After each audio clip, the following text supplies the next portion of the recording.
നമസ്കാരം. ഇന്ന് ഞാൻ ഉണ്ടാക്കാൻ പോകുന്നത് നെയ്യാണ്. നെയ്യ് എങ്ങനെ ഉണ്ടാക്കുന്നത് നമുക്ക് നോക്കാം. നെയ്യ് ഉണ്ടാക്കാൻ വേണ്ടിയിട്ട് ആദ്യം വേണ്ടത് പാൽപ്പാട. ഇങ്ങനെ പാല് നന്നായിട്ട് തിളപ്പിച്ച് കഴിഞ്ഞാൽ ഈ പാട ഇങ്ങനെ കിട്ടും. ഈ പാട ഒരു ബോട്ടിലാക്കി വെക്കുക. ഈ പാട ബോട്ടിലാക്കി ഫ്രിഡ്ജിൽ വെച്ചതാണ്. കണ്ടില്ലേ, കട്ടിയായിട്ടുണ്ടാവും. ഫ്രിഡ്ജിൽ വെച്ച് കഴിഞ്ഞാൽ ഇതുപോലെ കിട്ടും. ഒരു 10-15 ദിവസം അല്ലെങ്കിൽ ഒരു 10 ദിവസം വെച്ച് കഴിഞ്ഞാൽ ഈ ഇതില് കിട്ടും. അത് മിക്സിയില് അടിച്ചിട്ടാണ് നെയ്യ് ഉണ്ടാക്കുന്നത്. അത് ഞാൻ കാണിച്ചു തരാം. ഈ പാട ഇതുപോലെ കുറച്ച് ഫുള്ള് ഇടരുത്, കുറച്ചിട്ടിട്ട് വെള്ളം ഒഴിച്ച് അടിക്കുക. ഇതിപ്പോ പാൽപ്പാടയാണ്.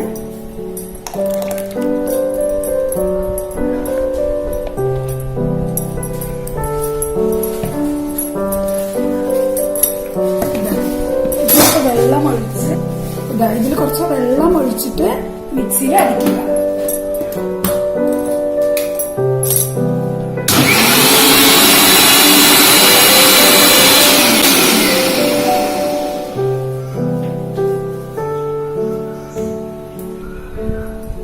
മിക്സിയിൽ അടിച്ചു കഴിഞ്ഞാൽ ഇതുപോലെ കിട്ടും.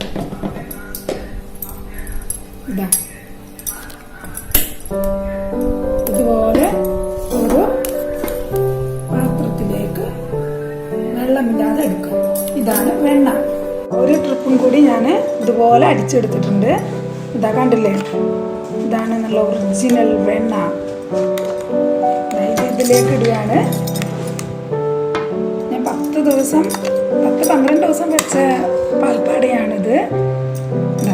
ഇതാണ് വെണ്ണ. ഇതുപോലെ എടുത്തിട്ട് ശരിക്കും നമ്മൾ കൈകൊണ്ട്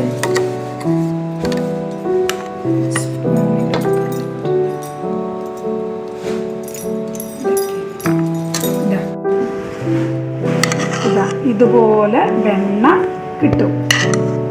വെള്ളം ഇങ്ങനെ ഊറ്റിക്കളഞ്ഞിട്ട് വേണം അടുപ്പത്ത് വെക്കാൻ. വെള്ളമൊക്കെ ഉണ്ടെങ്കിൽ അതിങ്ങനെ കുറച്ച് കളയുക. ഇനി അടുപ്പത്ത് വെച്ച് നമ്മൾ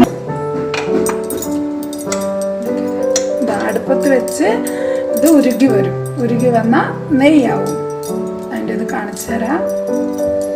പൊന്തി വരും, നോക്കണം. അത് തിളച്ചുകൊണ്ടിരിക്കുന്നുണ്ട്. ഇതിങ്ങനെ തിളച്ച് വെള്ളമൊക്കെ വറ്റും.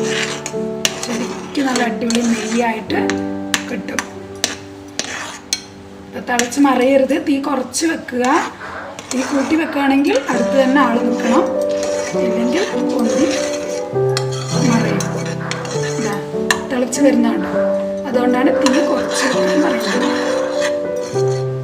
തീ കുറച്ച് വെച്ച് കഴിഞ്ഞാൽ അതിങ്ങനെ തിളച്ച് ആ വെള്ളമൊക്കെ വറ്റി നെയ്യായി വരും.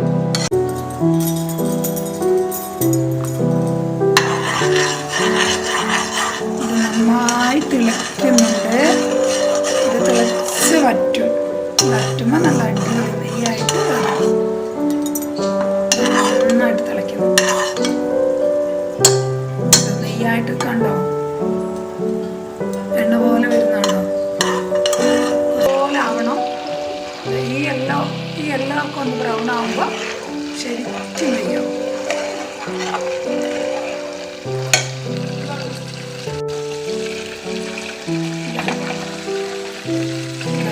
ഇതൊക്കെ ബ്രൗണായി വരുന്നുണ്ട്. ഇതിങ്ങനെ വന്ന് ഈ പതയൊക്കെ ഒന്ന് മാറുമ്പോൾ ശരിക്കും നെയ്യാവും. നെയ്യായി വരുന്നുണ്ടോ? നെയ്യായിട്ടുണ്ട്. എങ്കിലും ഈ പതയൊന്ന് മാറണം. ഒന്നും കൂടി ഒന്ന് ബ്രൗണായി അങ്ങനെ ഒന്ന് വരണം. ഈ പതയൊന്ന് മാറണം. നല്ല സ്മെല്ല് വരുന്നുണ്ട്. നല്ല അടിപൊളി നെയ്യുടെ മണം. നെയ്യ് ഫുള്ള് ഓക്കെ ആയി. ഇനി നമുക്ക് ഓഫ് ചെയ്യാം. ഇതിവിടെ ഇങ്ങനെ ബ്രൗൺ ആയി ഓഫ് ചെയ്തു. തീ ഓഫ് ചെയ്തു. നമുക്ക് കാണിക്കാൻ വേണ്ടിയിട്ടാണ് ഈ ബൗൾ എടുത്തത്. ഇതൊന്ന് അരിച്ചെടുക്കണം. പൊടിയൊക്കെ ഉണ്ടെങ്കിൽ ഒന്ന് പൊടിയൊക്കെ അതിൽ നിൽക്കാൻ വേണ്ടിയിട്ടാണ് അരിച്ചെടുക്കുന്നത്. ഇത്രയും നെയ്യ് കിട്ടിയിട്ടുണ്ട്. ഇത് നല്ല എളുപ്പമാണ് നെയ്യ് ഉണ്ടാക്കാൻ.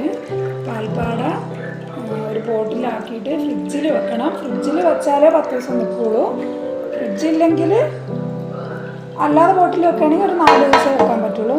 4 ദിവസത്തിനുള്ളിൽ ഉണ്ടാക്കണം. ഐസ് ക്യൂബ് ഇട്ടിട്ട് ഉണ്ടാക്കിയാൽ മതി. ഇതാ ഇത്രയും ഒരു ബൗള് നെയ്യ് കിട്ടിയിട്ടുണ്ട്. ഇതാ ഇത്രയും നെയ്യ് കിട്ടിയിട്ടുണ്ട്. ഒരു ബൗൾ നെയ്യ് കിട്ടിയിട്ടുണ്ട്. ഞാൻ കാണിച്ച അത്രയും ആ വെണ്ണ കൊണ്ട് ഉണ്ടാക്കിയ നെയ്യാണ്. ഇത് തണുത്ത് കഴിയുമ്പോൾ അതിൻ്റെ കളറൊക്കെ ശരിക്കും അറിയാൻ പറ്റും. ഇപ്പോൾ ചെറിയ ചൂടുണ്ട്. ഇത് പോട്ടിലാക്കി വെച്ച കുട്ടികൾക്ക് ചോറിൻ്റെ കൂടെ വെറുതെ കൊടുക്കാം. എല്ലാത്തിനും നല്ലതാണ്. നല്ല അടിപൊളി വീട്ടിലെ ഒറിജിനൽ നെയ്യാണിത്. ഗീയാണ്. ഇതാ ഞാൻ നേരത്തെ ഉണ്ടാക്കിയ നെയ്യ് തണുത്തതിന് ശേഷമുള്ള ഇതാണ്. കണ്ടില്ലേ, ഞാൻ നേരത്തെ ബൗളിൽ അരിച്ചൊഴിച്ച് വെച്ചില്ല, ആ നെയ്യാണിത്. നല്ല അടിപൊളി മണമുള്ള നല്ല അടിപൊളി നെയ്യാണ്. എല്ലാവരും ഇത് ട്രൈ ചെയ്ത് നോക്കണം. ഈ വീഡിയോ ഇഷ്ടമായാൽ ലൈക്ക് ചെയ്യുക, ഫ്രണ്ട്സിനൊക്കെ ഒന്ന് ഷെയർ ചെയ്ത് കൊടുക്കുക. എന്തെങ്കിലും അഭിപ്രായങ്ങളുണ്ടെങ്കിൽ കമൻറ്റിലൂടെ എഴുതി അറിയിക്കാവുന്നതാണ്. അപ്പോൾ സബ്സ്ക്രൈബ് ചെയ്യണം. സബ്സ്ക്രൈബ് ചെയ്യുന്നതോടൊപ്പം തന്നെ ബെല്ലൈക്കൺ കൂടി ക്ലിക്ക് ചെയ്യണം. ഓൾ എന്ന ഓപ്ഷനിൽ പോയാൽ ഞാൻ എപ്പോൾ വീഡിയോ അപ്ലോഡ് ചെയ്താലും നിങ്ങൾക്ക് നോട്ടിഫിക്കേഷൻ കിട്ടുന്നതായിരിക്കും. നെക്സ്റ്റ് വീഡിയോയിൽ കാണുന്നവരേക്കും bye. Thank you for watching my channel.